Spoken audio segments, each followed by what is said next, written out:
Praise the lord. అందరికీ రోజు దేవుని వాక్యము. నేను నిన్ను మరచిపోజాలను. యెషయా గ్రంథము 44:21 దేవునికి మహిమ.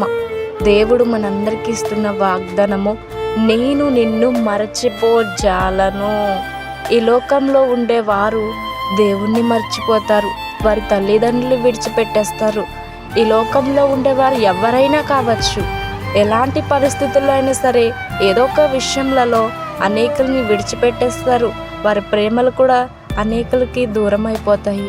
దేవుని దగ్గర నువ్వు ప్రార్థన చేస్తే ఆయన నిన్ను మరచిపోజాలడు, ఆయన నిన్ను విడిచిపెట్టడు. ఎలాంటి పరిస్థితిలో ఉన్నా, ఎలాంటివి నీకు ఎదురవుతున్నా వాటన్నిటిలో నుండి నిన్ను తప్పించి నిన్ను రక్షించే దేవుడు. ఆయన నిన్ను గుర్తు పెట్టుకునే దేవుడు. ఆయన దృష్టిలో నువ్వు ఉన్నావు, ఆయనకి ఇష్టమైన వ్యక్తివి నీవు. అందరికీ ప్రైజ్ ది లార్డ్.